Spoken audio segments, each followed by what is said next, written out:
نحمده ونصلي على رسوله الكريم اما بعد اعوذ باللہ من الشیطان الرجیم بسم اللہ الرحمن الرحیم ان اللہ یأمر بالعدل والإحسان وإیتاء ذی القربى وینہی عن الفحشاء والمنکر والبغی یعظکم لعلکم تذکرون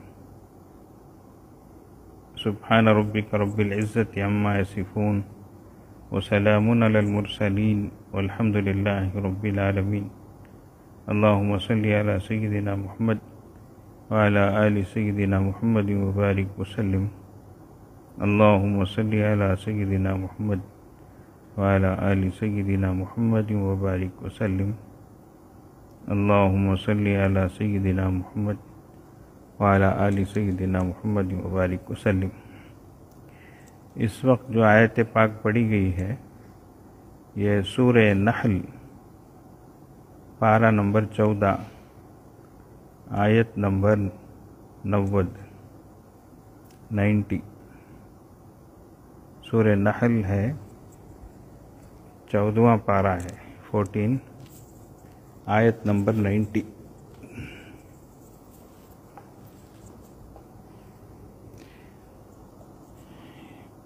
یہ آیت پاک قرآن مجید کی بڑی جامع آیت ہے اور بہت اہم آیت ہے اور بڑی اصولی آیت ہے، کلیدی آیت۔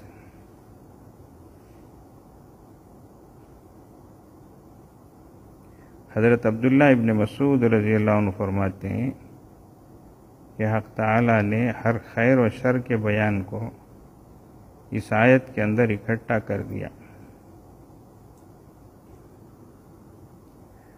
کوئی عقیدہ، کوئی عمل، کوئی معاملہ، اچھا یا برا، حکم کے اعتبار سے یا منع کے اعتبار سے ایسا نہیں جو اس میں داخل نہ ہو۔ تو مطلب اس میں ساری چیزیں آ گئی، عقیدہ بھی آ گیا، عمل بھی آ گیا، اخلاق بھی آ گئے، اور کرنے اور نہ کرنے کی باتیں بھی آ گئی۔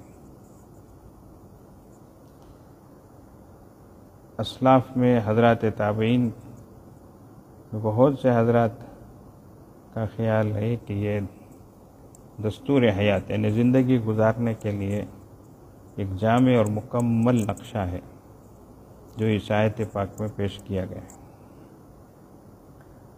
اور خلیفہ راشد حضرت عمر ابن عبدالعزیز رحمہ اللہ کے وقت سے یہ آیت اہل سنت کے خطبات جمعہ کے خطبوں میں پڑھی جاتی ہے۔ جب سے یہ خطبوں میں پڑھنے کا سلسلہ بھی شروع ہوا ہے اور آج تک یہ آیت اکثر و بیشتر خطبات جمعہ و عیدین میں یہ پڑھی جا رہی ہے۔ بڑی جامع آیت ہے یہ۔ اس میں اللہ تبارک و تعالیٰ نے بعض چیزوں کا حکم کیا اور بعض چیزوں سے منع فرمایا، تو اس لیے اس کو پڑھنے میں بھی احتیاط برتنا چاہیے۔ بعض لوگ وقف کرنے میں ٹھیک سے وقف نہیں کرتے تو معنی جو ہے وہ ذرا پریشان کن ہو جاتا ہے۔ ہمارے استاد محترم بہت ناراض ہوتے تھے اگر کوئی اس آیت کو اس طریقے سے وقف کرے اور روکے۔ ان اللہ یأمر بالعدل والإحسان وإیتاء ذی القربى وینہی، ایسا اگر کوئی روکتا تو بہت ناراض ہوتے۔ یأمر کے معنی اللہ تعالیٰ حکم دیتے ہیں اور ینہی کے معنی منع کرتے ہیں، روکتے ہیں۔ تو حضرت پوچھتے اللہ تعالیٰ حکم دے رہے ہیں کہ اللہ تعالیٰ منع کر رہے ہیں کہ کیا بول رہے ہیں بولو۔ اب ایک ہی جملہ ہے، اس کو اگر ایسا بولے تو یہ معنی آتا، ویسا بولے تو وہ معنی آتا، کیسا ہو؟ مثال کے طور پر اٹھو میں بولا، مت بیٹھو بولا، کیا ہے؟ اٹھو تو میں کھڑنے بول رہا ہوں، کھڑے ہو، اٹھو، مت بیٹھو. اب اسی کو اگر میں اٹھو مت یہاں ٹکا کر بیٹھو بولے تو بالکل الٹا ہو گیا نہیں مانا. سمجھ رہے ہیں؟ میں بول رہا ہوں اٹھو یہاں سے مت بیٹھو، یہ ایسا بولنا.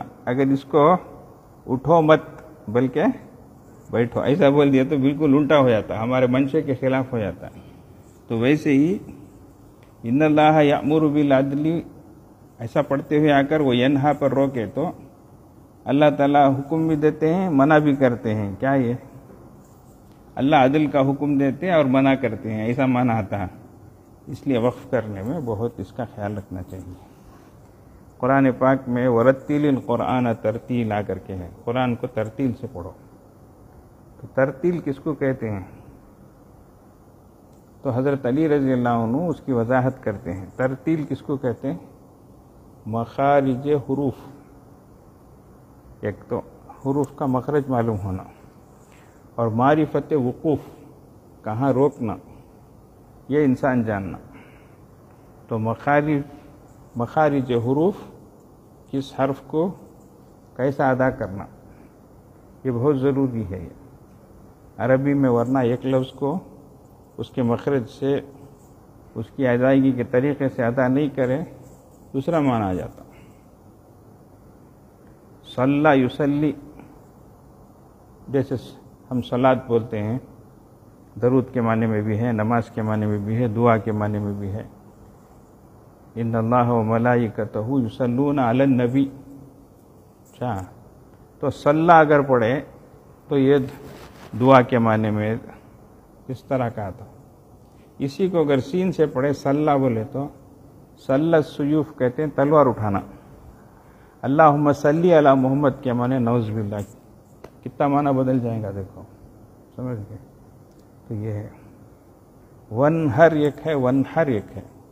فصلی لربک ونحر، اپنے رب کے نام سے نماز پڑھیے اور قربانی کیجیے. تو ہاں پڑھیں گے تو قربانی کا معنی آتا ہے، ونحر پڑھیں گے تو جھڑکی دیجیے، جھڑکو کر آتا. اچھا، نماز پڑھو اور جھڑکو، کیسا معنی آ گیا دیکھو. تو یہ چھوٹی چھوٹی چیزیں ہیں، دیکھنے کو چھوٹی دکھتی ہیں حالانکہ یہ بہت بڑی ہیں. یہ اس لیے تجوید کا خیال رکھنا بہت ضروری ہے، اس کو سیکھنا ضروری ہے. لوگ توجہ دیتے نہیں، زندگی ایسی گزار دیتے. پوچھے تو منہ پھرتا نہیں حضرت، منہ کو آتا نہیں حضرت کرو. ڈاکٹر کے پاس جا کر ڈاکٹر پلیز باٹل میں لے لگ گیا، کیا لے لگ جا کو یورین جا کو دیتے ہوئے پلیز ٹیسٹ میں یورین کی جگہ ٹیسٹ میں یورین کا، تو کیا بولیں گا؟ گیٹ آؤٹ ایڈیٹ اسٹوپڈ، باہر بھیجیں گا نہیں بھیجیں گا. اب کیا ہوگا؟ ٹیسٹ کی جگہ ٹیسٹ کر بولا، کھینچ کو بولا. کتنا معنی فرق آ گیا دیکھو. یہاں سے بھی اتنا سمجھ میں آتا ہمارے کو، سمجھتے ہیں، لیکن قرآن میں کیا کیا فرق آتا ہے، کتنی تبدیلی آتی، ہمارا ذہن بھی نہیں جاتا. سمجھ گیا؟ تو اس لیے ان سب چیزیں بہت ضروری ہیں، اس کو خاص توجہ دینے کی ضرورت ہے.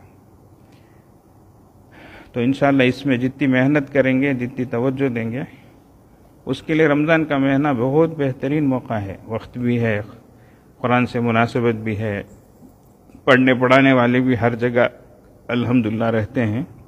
تو اس لیے تھوڑا وقت نکال کر اس سلسلے میں جو ہے توجہ دینے کی ضرورت ہے. اللہ تعالیٰ توفیق عطا فرمائے. تو ہم اب موضوع کو آتے ہیں. اللہ تعالیٰ حکم دیتے ہیں، بے شک اللہ تعالیٰ نے عدل کا، احسان کا اور اہل قرابت کو دینے کا حکم فرمایا. تو یہ تین چیزیں ہوئی، عدل، احسان، ایتاء ذی القربى، اور وینہا عن الفحشاء والمنکر والبغی. اور اللہ نے منع کیا تین چیزوں سے، کھلی ہوئی برائی فحشاء، اور منکر مطلق برائی، والبغی ظلم، ان تین چیزوں سے. اور یعظکم لعلکم تذکرون، اور اللہ تعالیٰ تم کو اس لیے نصیحت فرماتے ہیں تاکہ تم نصیحت قبول کرو. تو ہمدردی کے ساتھ، خیر خواہی کے ساتھ، بھلائی کے طور پر اللہ تعالیٰ ان چیزوں کو فرما رہے ہیں۔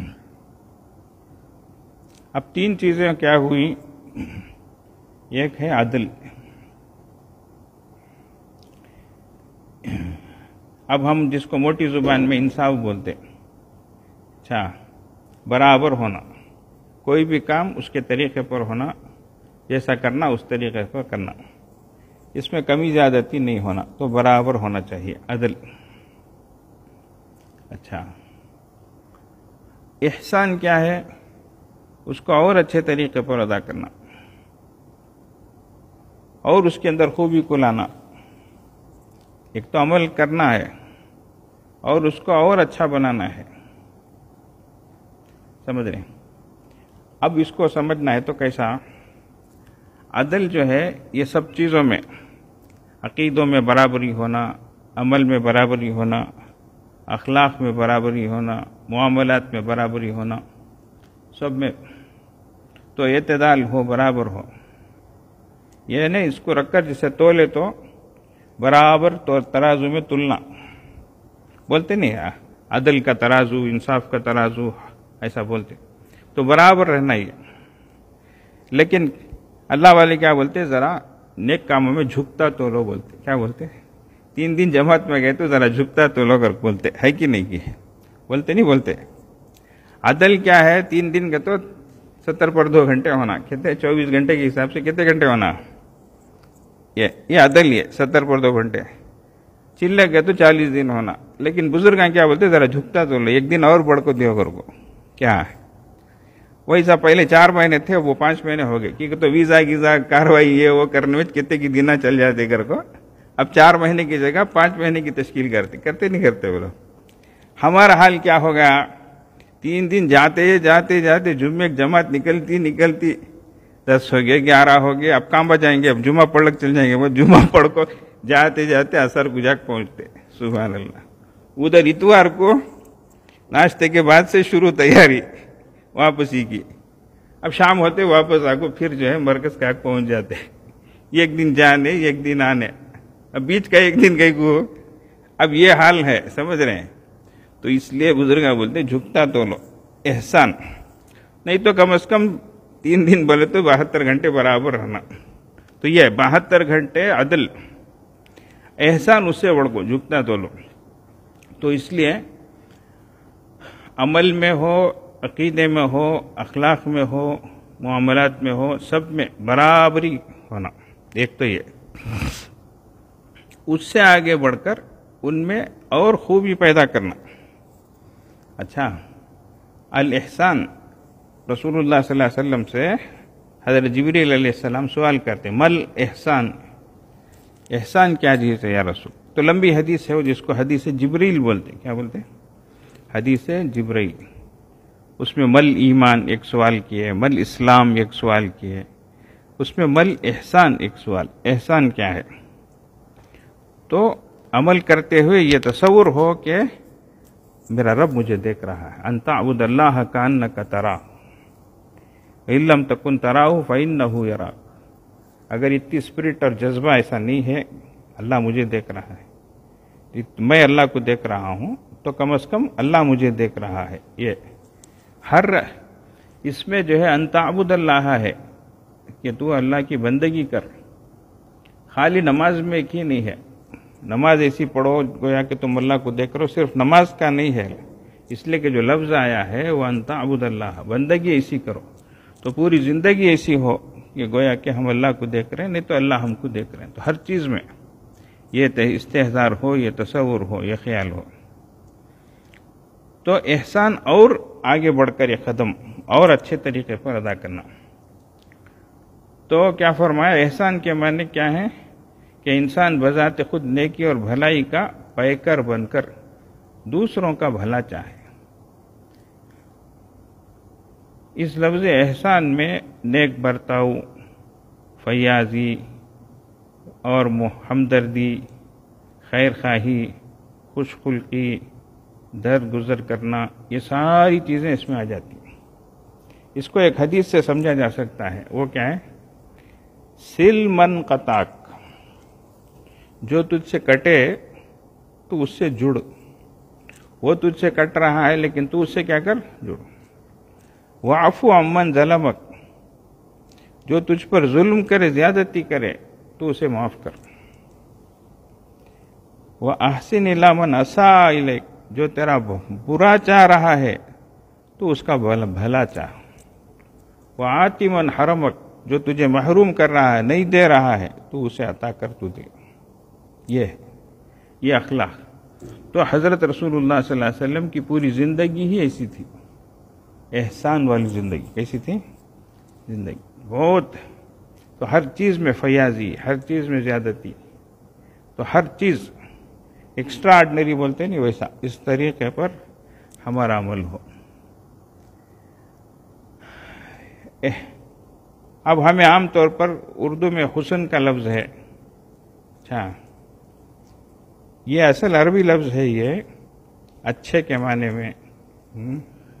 اب ہمارا ذہن حسن بولے تو خوبصورت کر کو چاہتا، عام طور سے یہی کیا۔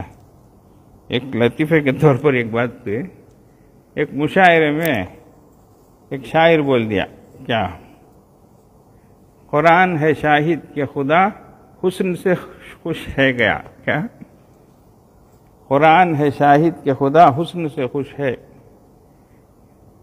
اب اتنا بولنے کی دیر ایک پھٹان بیٹھا تھا، اسے غصہ آ گیا، کیا بولتا ہے ری، قرآن کو عشق و معشوق کا کتاب بتاتا، ہم تیرا پٹائی کرے گا، تیرے کو نہیں چھوڑے گا، کرو گرم ہوگا، کیا بولتا تو دوبارہ بول، نہیں تو واپس لے اپنی بات کو بتا۔ شاعر بولیا قرآن ہے شاہد کہ خدا حسن سے خوش ہے، تو پھر اسے غصہ آ گیا، دوبارہ وہی بولتا ہے، تیرا زبان کھینچ لے گا، ہم تیرے کو بغیر کر دے گا، ہم کو پٹھان کو غصہ آ گیا۔ وہ شاعر پلٹک بولیا کس حسن سے، یہ بھی تو سنو، حسن عمل سے، اگر بولا قرآن ہے شاہد، قرآن میں یہ بات ہے کہ اللہ حسن عمل سے کیا ہے، خوش ہے۔ تو جو بھی اچھا عمل کرتا ہے اللہ کیا ہوتے ہیں، اس سے خوش ہوتے کر کے۔ ان الذین آمنوا وعملوا الصالحات فلا نضيع اجرهم اجر من احسن عمل، ہے نہیں؟ تو احسن عملہ کے الفاظ جگہ جگہ قرآن میں آتے ہیں۔ تو جو بھی اپنا عمل اچھا کرے اللہ تعالیٰ ان کے اجر کو ضائع نہیں کرتے، ان کی قدر کرتے ہیں اس طریقے سے۔ تو یہ حسن کا معنی یہاں پر احسن کے معنی میں، اچھے کے معنی میں ہے۔ تو اللہ تعالیٰ اچھائی کو، اچھے عمل کو اچھے طریقے سے کرنے کو پسند کرتے ہیں۔ یہ دو باتیں ہوئی۔ تیسری بات ہے وہ ایتاء ذی القربی، اور خاص طور سے رشتہ داروں کو دینے کے سلسلے میں، اہل قرابت۔ اچھا، ان میں سب سے پہلے ماں باپ ہیں، بیوی بچے ہیں، بھائی بہن ہیں، یہ سب، ان کا حق بہت زیادہ ہے، اجنبیوں سے بڑھ کر ہے۔ اسی لیے اگر زکوٰۃ دینا ہے اور ہمارے رشتہ دار مستحق ہیں تو ان کو دینے میں اجر میں زیادتی ہے۔ زکوٰۃ کی ادائیگی کے ساتھ ساتھ رشتہ داری کا لحاظ رکھنا، اس پر اجر زیادہ ہے۔ تو یہ خاص طور سے فرمایا بطور خاص کے اپنے رشتہ داروں کے ساتھ اچھا معاملہ کرنا، ایتاء ذی القربی۔ تو اس لیے بعض وقت اس میں بھی گڑبڑی ہوتی، دوسری جگہ انسان خوب پیسہ خرچہ کر رہا ہے، سب جگہ پیسہ لگا رہا ہے، دور دور بھیج رہا ہے، سب ہو رہا ہے، لیکن آزو بازو جو ہے سگی بہن بیچاری وہ پریشان ہے، جی بھائی کی حالت ایسی ہے، اور رشتہ دار ہیں جو نادار ہیں، تو یہاں پر توجہ نہیں ہو رہی ہے۔ تو اس لیے فرمایا وَإِيتَاءِ ذِي الْقُرْبَى، رشتہ داروں کو دینے کا خاص طور سے اللہ تبارک و تعالیٰ تم کو حکم کرتے ہیں بطور خاص۔ تو یہ بولنے کو یہ تین چیزیں ہوئی، لیکن اس میں پوری زندگی میں ہمارے عقیدے درست ہوں، ہمارا عمل درست ہو، ہمارے اخلاق اچھے ہوں، ہمارے معاملات صحیح ہوں، درست ہونے کے ساتھ ساتھ اور بہتر طریقے پر ہم ان سب چیزوں کو کرنے والے بنے، اس سے احسان کی طرف اشارہ ہے۔ اور ہم معاملات ہر ایک کے ساتھ اچھے کریں، اور بطور خاص جو ہے ہمارے رشتہ داروں کے ساتھ اچھے کریں۔ تو اس لیے صلہ رحمی بہت بہت بڑی چیز ہے، اور قطع رحمی اسلام میں بہت بری چیز ہے۔ یہ تین باتیں امر کے، آرڈر کے حکم میں ہوئی کرنے کی۔ اب تین اور باتیں ہیں، فرمایا وَيَنْهَا عَنِ الْفَحْشَاءِ وَالْمُنْكَرِ وَالْبَغْيِ،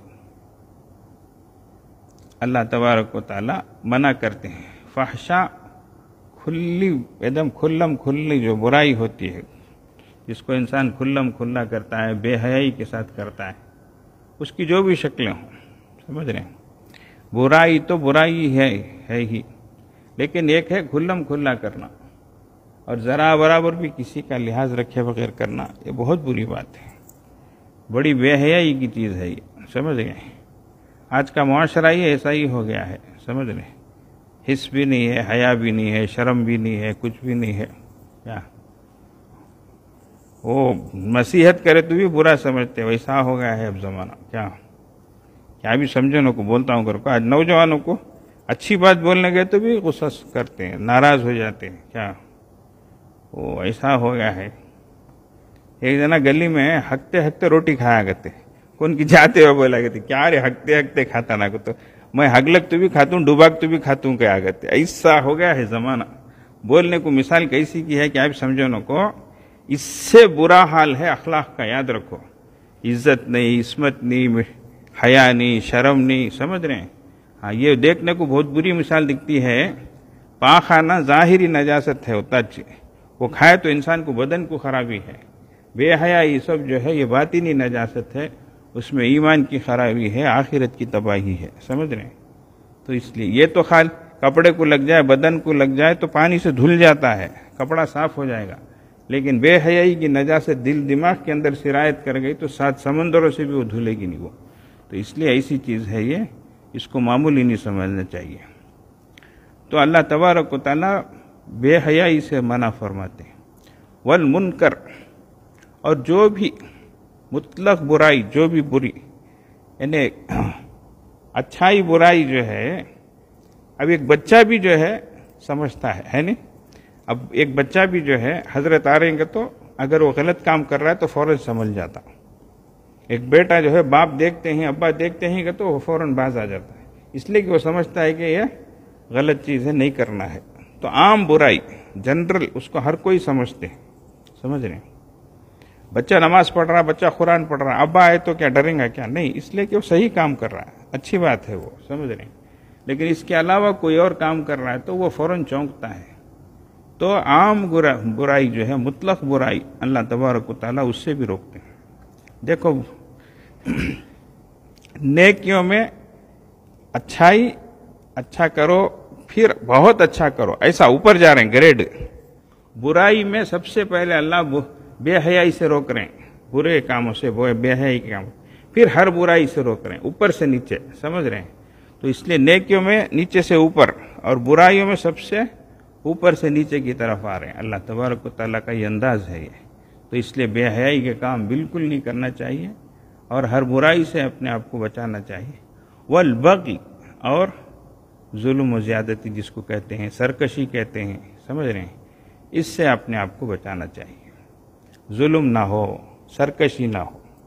دیکھو کچھ اعمال ہوتے ہیں ان کا تعلق ہماری ذات سے ہوتا ہے، لیکن کچھ اعمال ہوتے ہیں ان کا اثر، ان کا تعلق دوسروں سے ہوتا، سمجھ رہے ہیں۔ اب ہم نماز چھوڑے، نہیں چھوڑنا، ہم نماز چھوڑے لیکن اس کا تعلق ہماری ذات سے ہے، لیکن ہم کسی پہ ظلم کریں اس کا تعلق دوسروں سے ہے، ہم کسی کا حق نہیں ادا کریں تو دوسروں سے اس کا تعلق ہے۔ ایک انسان حرام کھایا، نہیں کھانا چاہیے، لیکن اس کا تعلق اپنی ذات سے ہے، لیکن ایک انسان دوسرے کا خون کیا، دوسرے کا حق ڈبویا، حق مارا، دوسرے سے اس کا تعلق ہے، سمجھ رہے ہیں۔ تو اس کو بولتے یہ لازمی چیزیں ہیں، وہ متعدی چیزیں ہیں، تو اس کا اثر دوسروں پر ہوتا ہے، تو یہ بڑی چیزیں ہیں، سمجھ رہے ہیں۔ تو ان میں سب سے بڑی چیز ظلم ہے، کیا ہے بھائی؟ ظلم کا اثر دوسروں پر ہوتا ہے، دور دور تک ہوتا ہے۔ اس سے پہلے بھی پرسوں ایک روایت پیش کی گئی تھی، حضرت ابو ہریرہ رضی اللہ عنہ کے سامنے کسی نے کہا کہ ظالم کا ظلم اسی پر ہوتا ہے، یعنی اس کا اثر، جی اس کا اثر، ظالم کے ظلم کا اثر اس پر ہوتا ہے۔ تو حضرت نے فوراً فرمایا نہیں، بلکہ ظالم کے ظلم کا اثر کہاں تک ہوتا ہے کہ حتیٰ حبارہ کا پرندہ کا لفظ لے کر بولے کہ حتی الحبارہ تموت فی وکرہا کہ ہبارہ پرندہ بھی اپنے گھونسلے میں بھوک کی وجہ سے، قحط کی وجہ سے وہ دم توڑ دیتا ہے، مر جاتا ہے۔ تو بتایا تھا میں کہ ہبارہ پرندہ بہت دور تک اڑتا ہے اور چانا چگتا ہے، تو ظلم کا اثر بہت دور تک پہنچتا ہے، اس کی وجہ سے رحمت کی بارشیں بند ہو جاتی ہیں، خوشحالی ختم ہو جاتی ہے، قحط سالی آ جاتی ہے۔ تو یہ چیزیں ہیں کہ اس کا اثر دور دور تک پڑتا ہے۔ تو اس لیے اللہ تبارک و تعالی منع فرما رہے ہیں ظلم و زیادتی سے، سرکشی سے۔ اللہ والوں نے یہاں تک کہا کہ کفر کے ساتھ حکومت چل سکتی ہے لیکن ظلم کے ساتھ حکومت نہیں چل سکتی، ضرور اس کا تختہ پلٹ کے رہے گا، اس کا انجام برا ہو کر رہے گا انشاءاللہ تعالی۔ یہ حقیقت ہے، اس لیے کہ کفر کا معاملہ اس کے اور اللہ کے درمیان کا ہے، لیکن ظلم کا معاملہ وہ بندوں کا ہے وہ، تو اس لیے اللہ تبارک و تعالیٰ کبھی بھی اس کو چھوڑ کر نہیں دیتے۔ تو اس لیے ظلم بہت بہت بری چیز ہے۔ اللہ الظلم ظلمات یوم القیامہ فرمایا، ظلم جو ہے وہ قیامت کے دن اندھیریوں کی شکل میں، ایک اندھیرا، دوسرا اندھیرا، تیسرا اندھیرا، اس طریقے سے اندھیریوں کی شکل میں ظاہر ہوگا ظلم۔ اللہ تبارک و تعالیٰ سب کو اس سے بچائے۔ اور آگے فرمائے یعظکم لعلکم تذکرون، اللہ تبارک و تعالیٰ تم کو نصیحت فرماتے ہیں تاکہ تم نصیحت قبول کرو۔ دیکھو کل کی آیتوں میں بھی بار بار اس کی طرف توجہ دلائی گئی تھی کہ اللہ جگہ جگہ یہی فرماتے ہیں، کیا ذالکم وصاکم بہ لعلکم تعقلون، ذالکم وصا بہ لعلکم تذکرون، ذالکم وصا بہ لعلکم تتقون، ہے نہیں؟ ویسے ہی یہاں پر بھی فرما رہے ہیں کہ یعظکم لعلکم تذکرون، اللہ تعالیٰ تم کو نصیحت کر رہے ہیں تاکہ تم نصیحت قبول کرو۔ یہ بھی ایک انداز کیسا ہے، بیٹے میں تجھے کتنے بار بولتا ہوں نا، تو کائی کو سنتا نہیں، تو تیرے اچھے کے واسطے اتنا بولتا ہوں میں، تجھے کیا تو میں خراب چاہتا ہوں، کیا خراب بولتا ہوں کیا؟ جیسے باپ ایک ہمدردی کے طریقے پر بولتا ہے، ہمارا پروردگار بھی ہم کو بار بار بار بار سمجھ رہے ہیں۔ تو یہ جو ہے نصیحت حقیقت میں یہی ہے، خیر خواہی جو ہوتی ہے، بھلائی جو ہوتی ہے ہر ایک کے ساتھ، کیا الدین النصیحہ فرمایا، دین کیا ہے؟ خیر خواہی، للہ ولرسولہ ولائمۃ المسلمین ولعامتہم۔ اچھا دین کیا ہے؟ اللہ کے ساتھ، اللہ کے احکام بجا لانا، اس میں ہم خیر کا پہلو اختیار کریں، رسول اللہ صلی اللہ علیہ وسلم کی سنتوں اور آپ کے مقام و مرتبے کا لحاظ رکھنا، اس میں خیر کا پہلو اختیار کریں، ائمہ دین کے ساتھ، ان کے ساتھ اچھا برتاؤ ہم کریں، اور عامت المسلمین کے ساتھ، عام لوگوں کے ساتھ بھی ہمارا برتاؤ، ہمارا رویہ اچھا ہو۔ تو فرمایا دین یہ ہے، تو ہمارا برتاؤ چھوٹے سے لے کر بڑے تک، اللہ سے لے کر رسول تک، سب کے ساتھ ہمارا معاملہ اچھا ہونا چاہیے۔ اللہ تبارک و تعالیٰ اس کی توفیق عطا فرمائے۔ پڑھی گئی آیتوں پر اللہ تبارک و تعالیٰ پوری طریقے سے عمل کرنے کی ہمیں توفیق عطا فرمائے، اور خاص طور سے اس آیت پاک کو حرز جان بنا کر ہمیں زندگی گزارنے کی توفیق عطا فرمائے۔ اس آیت نے بہت سے لوگوں کی زندگی میں انقلاب برپا کر دیا، بہت سو کی زندگی تبدیل ہو گئی۔ حضرت عثمان ابن مظعون رضی اللہ عنہ ایک بڑے صحابی ہیں، فرماتے ہیں کہ اس آیت سے میرے دل میں ایمان راسخ ہوا، یعنی ایمان میرے دل کی گہرائی میں اترا۔ ویسا ہی ایک واقعہ لکھتے ہیں علامہ ابن کثیر رحمہ اللہ نے، ایک واقعہ بیان فرمایا، اقسم بن سیفی، یہ جو ہے زمانے جاہلیت ایک قوم کا بڑا سردار تھا۔ یہ جب رسول اللہ صلی اللہ علیہ وسلم نے دعوے نبوت اعلان کیا، نبوت کا، اور اسلام کے پھیلنے کی خبر اس کو ہوئی، تو اس شخص نے سوچا کہ میں آپ صلی اللہ علیہ وسلم کی خدمت میں حاضر ہوتا ہوں، مگر قوم کے لوگوں نے کہا کہ تم خود بڑے ہو، تم خود سردار ہو، تم خود حاضر ہو، کیسی بات ہے یہ، تم مت جاؤ، تو تمہارا خود جانا جو ہے وہ مناسب نہیں ہے۔ تو اس پر جو ہے وہ تھوڑا اس نے توقف کیا، اور اس نے کہا کہ اچھا، تو قبیلے کے 2 شخصوں کو اس نے منتخب کیا اور اللہ کے نبی صلی اللہ علیہ وسلم کی خدمت میں اس نے بھیجا کہ جاؤ جا کر حالات کا جائزہ لے کر آؤ، یہ کون صاحب ہیں، کیا بات کرتے ہیں، ان کا دعویٰ کیا ہے، ان کی باتیں کیا ہیں، ایسا کر کے۔ تو یہ دونوں جو ہے آپ صلی اللہ علیہ وسلم کی خدمت میں حاضر ہوئے اور صاف کہہ رہے ہیں کہ ہم جو ہے اقسم ابن صیفی کی طرف سے آئے ہیں اور دو باتیں دریافت کرنے آپ سے آئے ہیں۔ وہ دو باتیں کیا تھی؟ ایک تو ہے من انتا، ایک ہے ما انتا۔ اچھا، من انتا اور ما انتا۔ اب عربی جاننے والے جانتے ہیں من میں کیا چیز پوچھی جاتی ہے، اس سے کس چیز کا سوال کیا جاتا ہے، ماں کیا چیز ہوتی ہے، ایسا کر کے۔ اب دیکھو، حق پرستوں میں اور باطل پرستوں میں کہو یا جو بھی بہرحال ہو، ان میں دونوں میں فرق ہے، اسی سے معلوم ہو جاتا ہے۔ تو جب اس نے من انتا سوال کیا آپ کون ہیں، تو آپ نے لمبا چوڑا اپنا تعارف نہیں کرایا، سمجھے، میں فلاں ہوں، فلاں ابن فلاں ہوں، میں فلاں ابن فلاں ہوں، میں یہ ہوں، میں وہ ہوں، کیا؟ تو آپ صلی اللہ علیہ وسلم نے پہلے سوال کا جواب فرمایا، میں محمد ابن عبداللہ ہوں۔ کون ہوں میں؟ میرا نام محمد ہے، میرے والد کا نام کیا ہے؟ عبداللہ ہے۔ من انتا، اچھا ما انتا آپ کی حقیقت کیا ہے، سمجھتے ہیں؟ تمہارا نام کیا ایک ہے، تمہیں کون کو، تو میں ابرار ہوں ایک ہے، میں سینئر ڈائریکٹر ہوں، ایڈوائزر ہوں، پروفیسر ہوں، یہ ہوں وہ ہوں، وہ ایک ہے، سمجھتے کیا؟ تو اب ویسا جو ہے یہ سوچ رہا تھا کہ اپنا لمبا چوڑا تعارف کرائیں گے، ایسا کر کے اس نے سوال کیا۔ تو پہلے سوال پر من انتا پر اس نے کہہ دیا میں محمد ابن عبداللہ ہوں، آپ صلی اللہ علیہ وسلم نے فرمایا۔ اور دوسرے سوال ما انتا آپ کی حقیقت کیا ہے جب پوچھا، تو صرف آپ صلی اللہ علیہ وسلم نے فرمایا میں اللہ کا بندہ ہوں، میں اس کا رسول ہوں، بس۔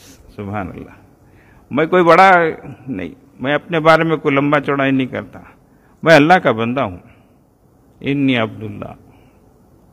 ہاں، اللہ کی خاص چیز ہے کہ اس نے مجھے اپنا رسول بنایا ہے، اپنا پیغمبر بنایا ہے، تو میں اللہ کا کیا ہوں؟ رسول، عبدہ و رسولہ، جو ہم شہادت کی گواہی دیتے ہیں۔ تو بس یہ سننا تھا کہ وہ دونوں قاصد جو ہے، پھر پھلٹا کر وہ لوگ پوچھتے دوبارہ بولیے یہ کر کے، ان کو اتنا اثر ہو گیا یہ دو، پھر انہوں نے جو ہے درخواست کی کہ یہ جملے ہمیں پھر سنائیں۔ تو پھر نہیں، انہوں نے اس وقت اللہ کے نبی صلی اللہ علیہ وسلم یہ آیتیں پڑھ رہے تھے۔ کون سی یہ آیت؟ ان اللہ یأمر بالعدل والاحسان وایتاء ذی القربی، یہ آیت اللہ کے نبی صلی اللہ علیہ وسلم نے اس وقت جو ہے تلاوت کی۔ تو یہ لوگ بہت متاثر ہوئے اور انہوں نے جو ہے پھر اللہ کے نبی صلی اللہ علیہ وسلم سے یہی درخواست کی کہ آپ دوبارہ یہ ہم کو سنائیں۔ تو آپ صلی اللہ علیہ وسلم نے دوبارہ ان آیتوں کو تلاوت کی۔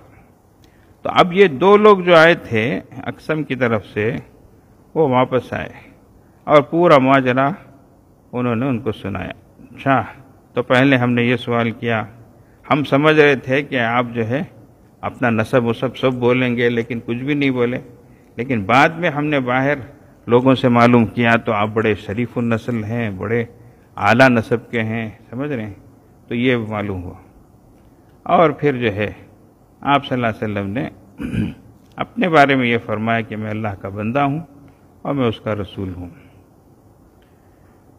اللہ اکبر۔ پھر یہ آیت جو ہے جو انہوں نے سنی تھی اس کو جو ہے اقسم کے سامنے پیش کیا، تو اس کو سنتے ہی اس نے خود جواب دیا، اس نے خود گواہی دی اور کہا کہ اس سے معلوم ہوتا ہے کہ وہ مکارم اخلاق کی ہدایت کرتے ہیں، یعنی بہت اچھے اخلاق کی وہ ہدایت کرتے ہیں، وہ مکارم اخلاق کی ہدایت کرتے ہیں اور برے اور رذیل اخلاق سے روکتے ہیں۔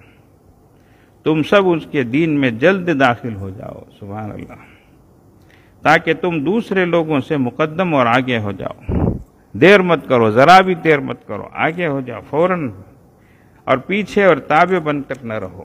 اس لیے فوری طور سے تم لوگ کیا کر لو؟ ایمان قبول کر لو۔ دیکھیے، یہ ایک آیت تھی جو سنتے ہی ان کا جو ہے دل بدل گیا، ایمان کی دولت نصیب ہو گئی۔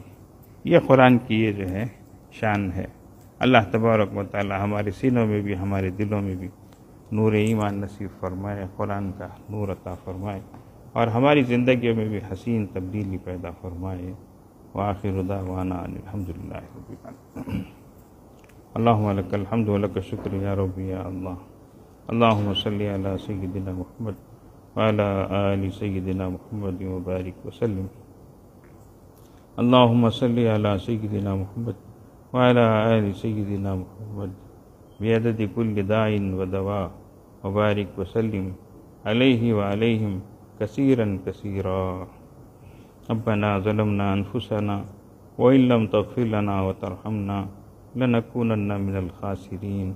ربنا لا تؤاخذنا إن نسينا أو أخطأنا، ربنا ولا تحمل علينا إصرا كما حملته على الذين من قبلنا، ربنا ولا تحملنا ما لا طاقة لنا به، واعف عنا واغفر لنا وارحمنا، واعف عنا واغفر لنا وارحمنا، أنت مولانا فانصرنا على القوم الكافرين۔ لا الہ الا اللہ الحلیم الکریم، سبحان اللہ رب العرش العظیم، والحمد للہ رب العالمین۔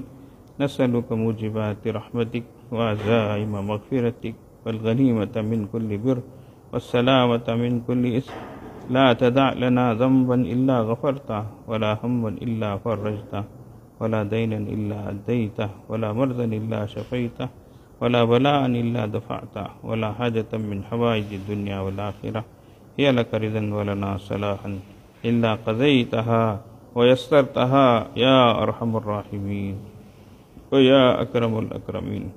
اللہ ہمارے گناہوں کو معاف فرما، اللہ ہماری خطاؤں لغزشوں کو درگزر فرما، اللہ ہماری ٹوٹی پھوٹی نیکیوں کو قبول فرما، اللہ ہمارے عیبوں کی پردہ پوشی فرما، اللہ ہم سب کے حال پہ رحم فرما، اللہ ہم سب کے حال پہ رحم فرما۔ اللہ رمضان کا دوسرا عشرہ ختم ہونے کو ہے، اللہ اے اللہ اس کی قدردانی کی توفیق عطا فرما۔ اللہ ناقدری سے، اللہ ناشکری سے ہماری حفاظت فرما۔ اے اللہ یہ مغفرت کا عشرہ ہے، ہم سب کی مغفرت فرما، اللہ ہماری بھی مغفرت فرما، ہمارے والدین کی بھی مغفرت فرما، ہمارے بیوی بچوں کی مغفرت فرما، ہمارے بھائی بہنوں کی مغفرت فرما، ہمارے رشتہ داروں کی مغفرت فرما، ہمارے دوست احباب کی مغفرت فرما، اللہ پورے عالم والوں کی مغفرت فرما۔ اللہ آپ بہت معاف کرنے والے ہیں، اللہ معاف کرنا آپ کو پسند ہے، اللہ ہم سب کو معاف فرما دیجیے۔ اللہ آپ نے بہت معاف بھی کیا ہے، اللہ پھر بھی معاف فرما دیجیے، اللہ پھر بھی معاف فرما دیجیے۔ اللہ آپ نے بہت معاف کیا ہے، اللہ ہمیں اپنی خطاؤں کا بھی اعتراف ہے، اللہ اے اللہ اور آپ کی عطاؤں کا بھی اعتراف ہے۔ اللہ ہم سے بڑا گناہ گار کون ہے؟ اللہ ہم سے گناہ بہت ہوئے ہیں، اللہ اور آپ سے زیادہ معاف کرنے والا کون ہے؟ اللہ آپ نے کتنی بار ہم کو معاف کیا ہے؟ اللہ آپ چاہے تو زمین کو پھاڑ کر ہمیں زمین میں دھسا سکتے تھے، آسمان سے عذابات کو اتار سکتے تھے۔ آپ نے خود فرمایا قل هو القادر على ان يبعث عليكم عذابا من فوق من تحت ارجلكم او فوق۔ اللہ وہ قدرت والا ہے جو زمین کو پھاڑ کر عذاب دے سکتا ہے، تم کو نیچے اتار سکتا ہے یا تمہارے سروں کے اوپر سے عذابات کو اتار سکتا ہے۔ اللہ آپ نے ایسا نہیں کیا، اللہ ہمارے اوپر رحم کیا، اللہ لیکن ہم گناہوں میں اور ڈٹ گئے، اللہ اور اڑ گئے، اللہ ہم سے گناہ بہت ہوئے، اللہ معاف فرما دیجیے۔ آج ہم نادم ہیں، اللہ شرمندہ ہیں، اللہ اے اللہ معاف فرما دیجیے، اللہ معاف فرما دیجیے۔ آئندہ گناہوں سے اللہ بچنے کی ہمیں ہمت عطا فرمائیے۔ آپ خود ہماری حفاظت فرمائیے، اللہ ہماری حفاظت فرمائیے، اللہ ہر گناہ سے بچائیے، اللہ ہر گناہ کی جگہ سے بچائیے، ہر گناہ کے خیال سے بچائیے، اللہ ہر گناہ کے تصور سے بچائیے، اللہ نگاہوں کو پاک فرمائیے، دلوں کو صاف فرمائیے، جذبات کو درست فرمائیے، اللہ ہمارے بے اللہ بچوں کو برے ماحول سے بچائیے، اللہ بری عادتوں سے بچائیے، اللہ اے اللہ سب کو ہر اعتبار سے اللہ عافیت میں رکھیں، اللہ عافیت میں رکھ کر اللہ آپ کی شکر گزاری کر کے آپ سے قریب ہونے والا بنائیے، اللہ حالات و آزمائشوں میں رکھ کر اے اللہ صبر کر کے ہم آپ کی قربت حاصل کریں، اے اللہ اس کے بجائے نعمتوں میں رکھیے، اللہ نعمتوں سے نوازیے، اللہ آپ کا قرب نصیب فرمائیے، اللہ اے اللہ پورا عالم پریشان حال ہے، اللہ دنیا کے حالات بتا رہے ہیں، اللہ تیور بتا رہے ہیں، اللہ کہ آپ ہم سے ناراض ہو چکے ہیں اللہ، آپ کو راضی کرنا ضروری ہے اللہ، آپ کو منانا ضروری ہے اللہ، پیارے اللہ آپ راضی ہو جائیے اللہ، آپ کو راضی کرنے والے کاموں کی توفیق عطا فرمائیے اللہ۔ اللہم وفقنا لما تحب و ترضا، اللہ ایسے کاموں کی ہمیں توفیق عطا فرمائیے جن کو آپ پسند کرتے ہیں، جن سے آپ راضی ہوتے ہیں اللہ، ایسے کاموں کی توفیق عطا فرمائیے اللہ۔ آپ صلی اللہ علیہ وسلم نے دعا مانگی، اللہم انا نسألک فعل الخیرات، اللہ نیکیوں کے کرنے کی توفیق ہم آپ سے مانگتے ہیں اللہ، ہمیں عطا فرمائیے، و ترک المنکرات، اور اے اللہ برائیوں کے چھوڑنے کی توفیق ہم آپ سے مانگتے ہیں، و حب المساکین، اور مسکینوں کی محبت ہم آپ سے مانگتے ہیں، وَإِذَا أَرَدْتَ بِقَوْمٍ فِتْنَةً فَتَوَفَّنَا غَيْرَ مَفْتُونِينَ، اللہ آپ کسی قوم کو آزمائش میں ڈالنا چاہیں تو اللہ بغیر آزمائش کے ہم کو دنیا سے اٹھا لینا اللہ، کہ اللہ آپ کی حبیب صلی اللہ علیہ وسلم نے یہ دعا کی ہے اللہ ہم بھی آپ کی بارگاہ میں یہی دعا کرتے ہیں اللہ۔